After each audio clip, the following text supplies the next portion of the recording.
Olá, pessoal, tudo bem? Bem, hoje eu vou falar um pouquinho das referências em relação à história da arte. Eu já falei da referência da natureza, quem não assistiu, procura lá o vídeo.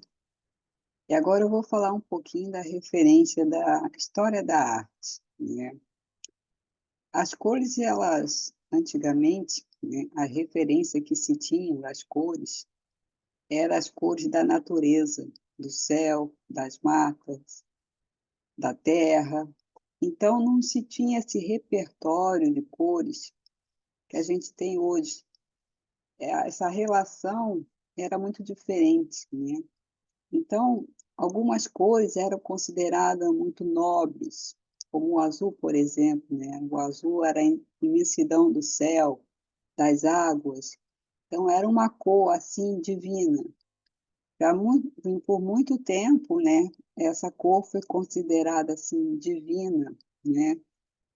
E até hoje, né, quando a gente começa a pesquisar, essa relação ainda é um pouco, né, o azul, e tem essa calma, essa tranquilidade, essa serenidade do mar.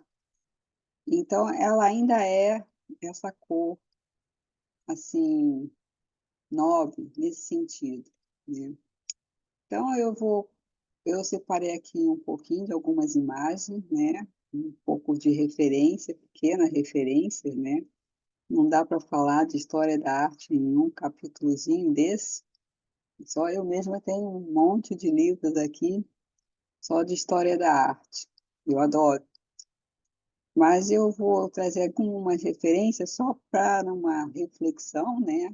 E para conhecimento de vocês também. E quando a gente tem embasamento, né? Embasamento ele pode justificar nossas escolhas, né? Ele pode ajudar a gente, né? Na concepção de um projeto. É, é bom a gente ter referências, é bom a gente ter embasamento, né? É bom a gente ter repertório. Então, eu escolhi o azul, né, para começar a falar um pouquinho dele. Como eu falei, ele foi por muito tempo uma cor nobre, assim, e caríssimo, né? O pigmento era caríssimo, era mais caro que o ouro. E muito disputado também, porque ele era encontrado a partir de uma pedra preciosa, né, de um mineral chamado lápis lazuli, lápis lazuli, zuli, lápis lazuli. Essa pronúncia eu não sei bem, isso deve ter sido a tradução dessa palavra, mas é uma pedra, um mineral, né, que é extraído e só tinha no Afeganistão. Esse mosteiro, inclusive, né, ele é todo esculpido, né, com essa pedra, né? Imagina a riqueza disso na época. E essa cor, como pigmento, né, ela era muito disputada. No Egito, eles gostavam de fazer usavam o azul, né, também como uma cor nobre, em algumas esculturas, em alguns detalhes, né? Então, eles também usavam esse pigmento, né? Só que para eles também era caro importar lá do Afeganistão. Depois eles desenvolveram um pigmento, né? Que eles começaram a produzir sinteticamente. São, assim, a cor mais antiga, né? Em termos de produção de pigmento artificial, né? Vamos dizer assim. Eles conseguiram fazer. Porque, do modo geral, as cores vinham, basicamente, os pigmentos vinham da terra, do barro, né? Os vários tipos de terra, de alguns insetos, de folhagem, era o que estava mais palpável. E como eu falei, essa cor era muito disputada, né? Desde a Idade Média, os pintores, né? Eles brigavam para ter essas cores, né? Eles sentiam que aquilo valorizava as obras deles e era muito disputado, né? Então, esse aqui, ele é um pintor famoso, Rafael, né? Da Idade Média. Ele traz aqui o manto, né? Ele pinta o manto de azul justamente para enaltecer aqui a imagem de Maria, né? E valorizar o quadro dele, com toda certeza. Ele não sabia dessa questão de mercado, né, naquela época, mas ele já sabia que o valor do quadro dele seria bem maior ele usando esse pigmento. Então, eles pagavam fortunas, né, para conseguir esse pigmento, todos eles, né. Aqui também, já no Renascimento, né, ele traz aqui o pigmento desse quadro, ficou famosíssimo também, né, e ele usa aqui, ele também amava esse pigmento azul. Voltar aqui para falar uma coisa importante. Ele trabalha muito bem aqui a questão da luminosidade, né, de luz e sombra. Quando a gente trabalha o espaço, ele certamente vai ter áreas mais iluminadas e mais sombreadas, né? E com isso a percepção da cor ela se torna diferente. Aqui é muito claro nessa imagem, né? Veja que a frente, né, na testa, como o azul ele traz essa luminosidade, e é assim que a gente percebe no nosso olhar, ele parece mais claro, e aqui na nuca ele parece mais escuro. Então, quando a gente coloca uma cor numa parede, vamos dizer, todas as paredes, uma delas tem uma janela. A cor que eu vou perceber nessa janela que tem a luminosidade entrando, vai ser diferente da cor que a luminosidade está refletindo na outra parede. A mesma coisa nas laterais. Então, essa percepção das cores, a gente pode trabalhar isso nesse sentido de luz e sombra. Então, a mesma cor a gente pode usar para criar efeitos diferentes, só se beneficiando de iluminação de luz e sombra, desse recurso de luz e sombra. Aliás, a luz e sombra, ela é uma arte, né? Ela é uma arte de enxergar, né, as nuances, de perceber contraste. Então, ela faz muita diferença quando a gente consegue trabalhar isso. Eu, por acaso, estou aqui com uma luz aqui desse lado, uma sombra aqui desse lado. Então, isso dá um efeito diferente quando a gente cria um ambiente, quando a gente cria uma obra de arte, né? E ele trabalhava muito bem isso, com essa questão da luminosidade. Vários trabalhavam muito bem com a questão da luminosidade, não era só ele. Esse pintor aqui, esse artista, ele apareceu depois da Segunda Guerra, se não me engano. Isso, depois da Segunda Guerra. E ele patenteou o azul, né? Ele criou um azul que era só dele, né? Ele tornou um azul internacional chamado de IKB, né? International Plain Blue, que ele dizia que o azul não tem dimensão. Justamente ele pegou essa referência, né, lá dos antepassados, justamente porque o céu não tem dimensão, o mar não tem dimensão, e ele coloca isso, né, na publicação que ele faz, né, que Blue has no dimension. Então ele vende esse azul, esse pigmento, ele se torna proprietário desse pigmento e ele produziu muitas obras, né, de arte só trabalhando com o azul, né? Então ele era fã, muito fã do azul. Aliás, muitos pintores eram fã do azul. E hoje ainda muita gente é fã do azul.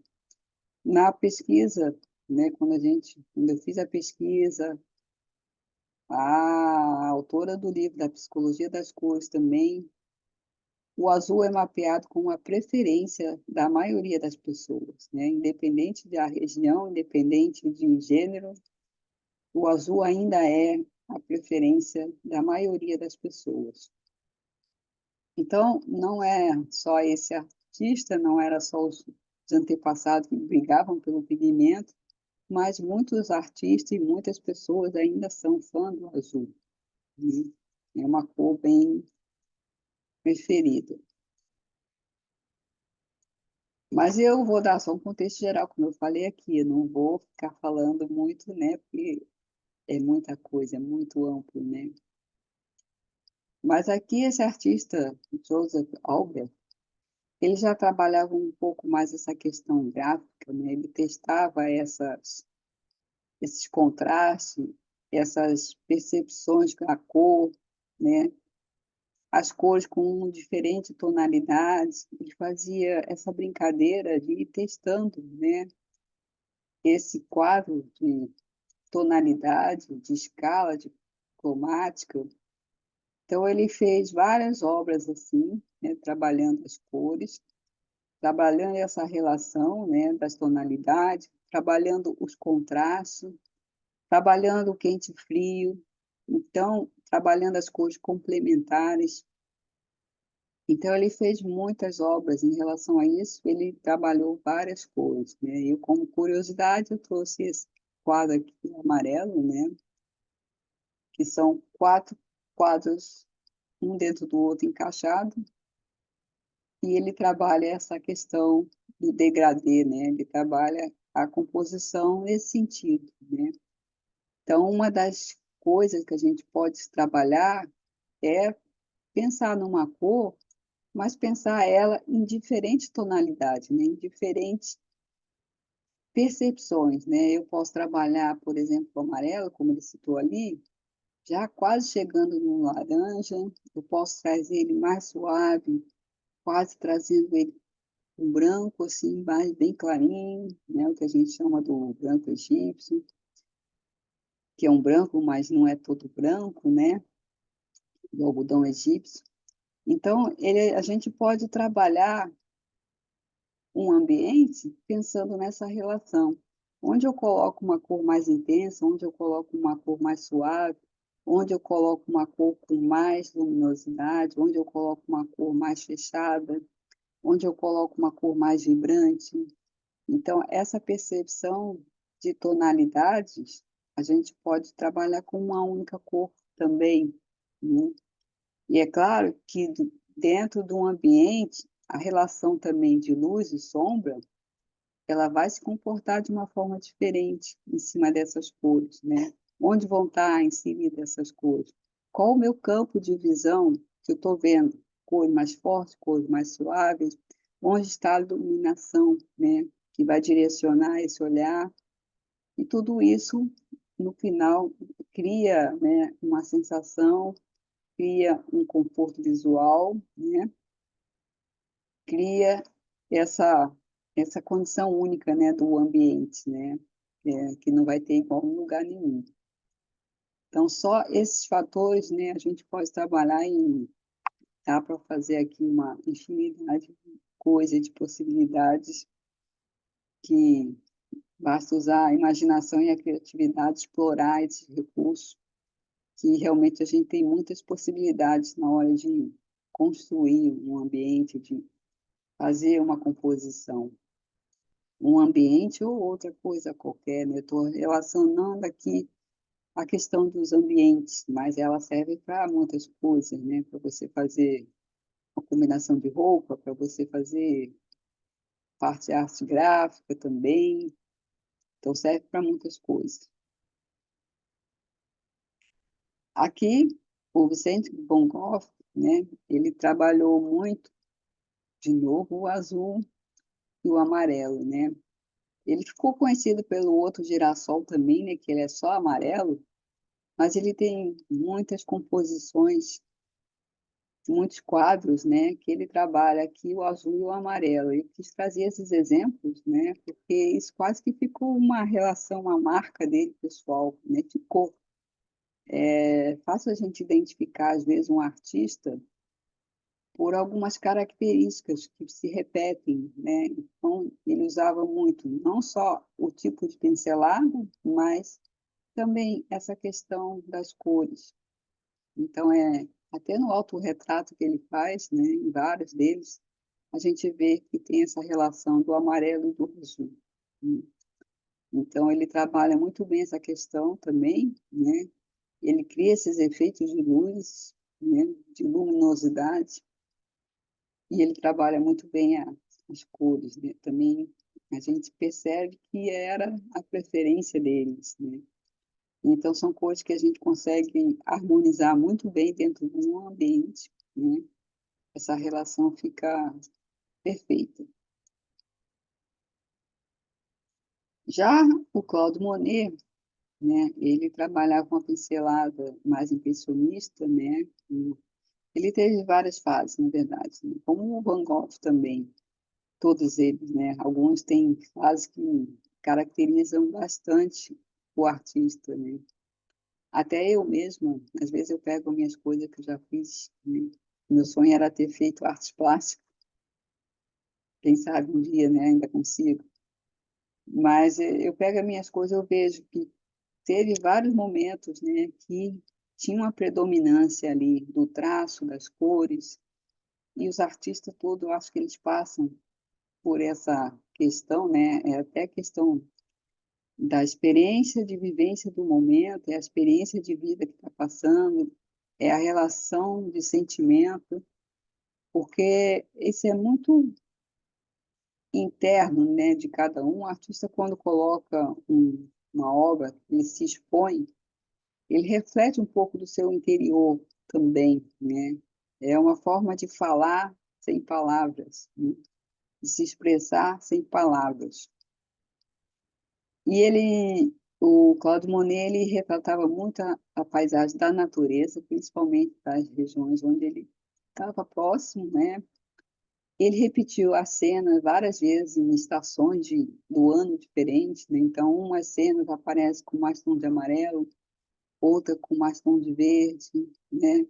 Ele trabalha as estações que eram muito presentes, né? Inverno, verão, era bem diferente, né? Na paisagem.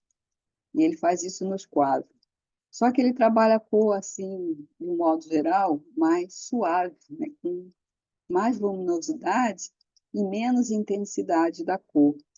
Veja a relação que a gente está trazendo aqui da cor, já é uma outra relação, né? Ele trabalha como se fossem tons pastel.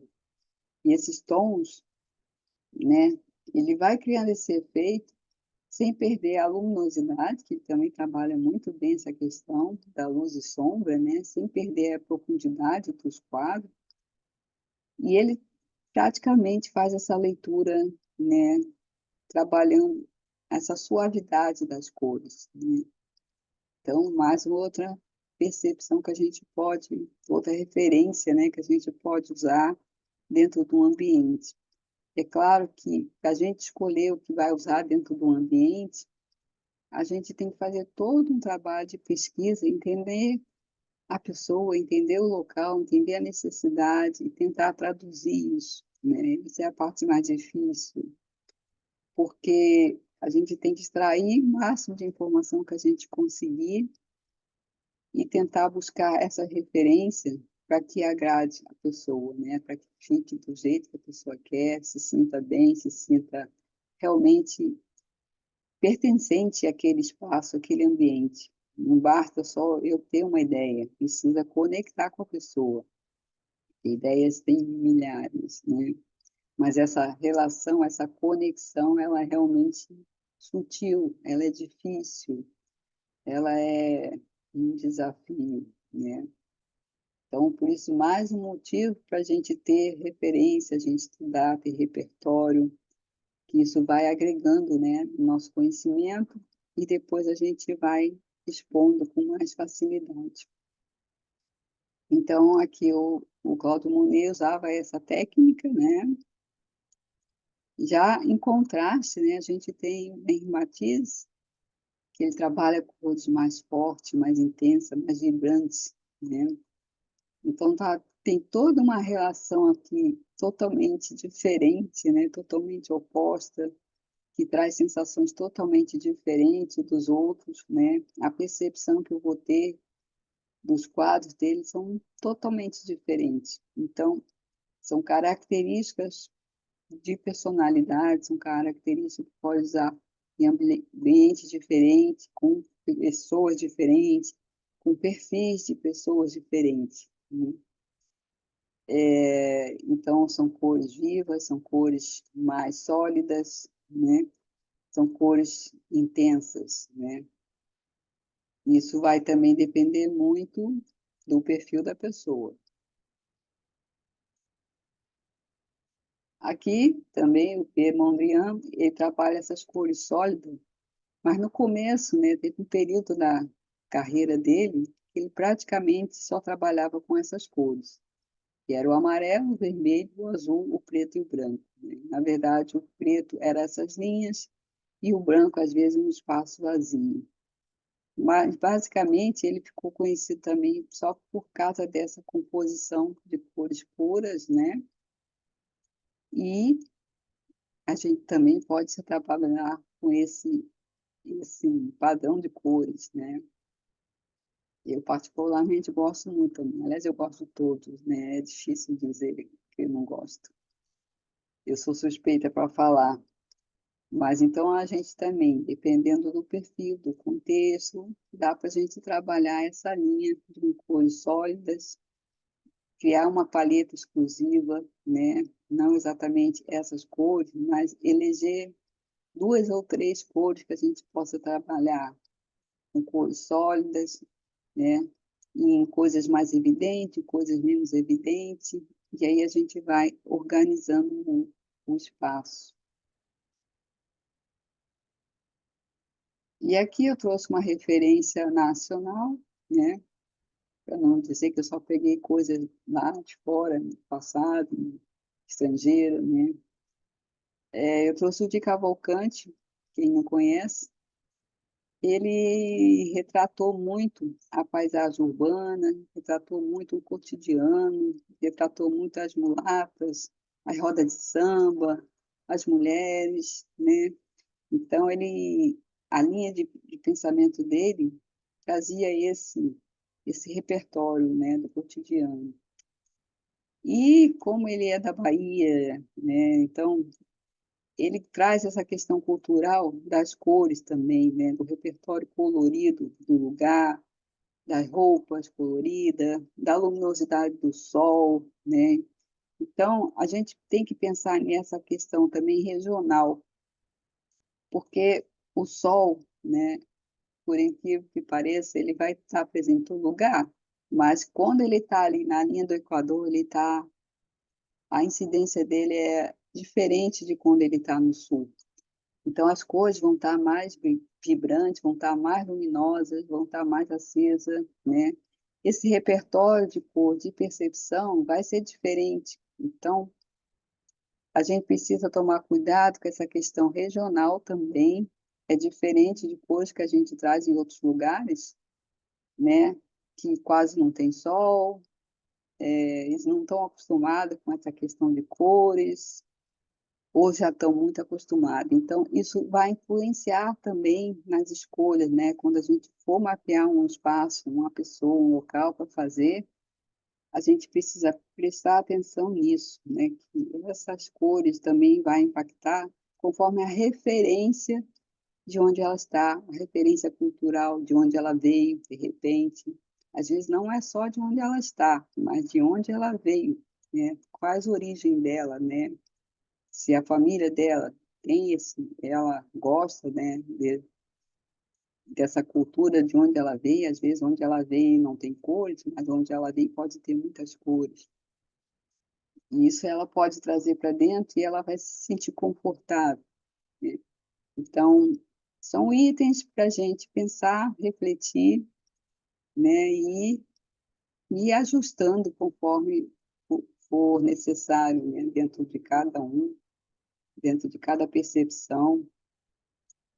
E assim vai sendo feito, vai criando a harmonia do espaço, né, do ambiente, da composição.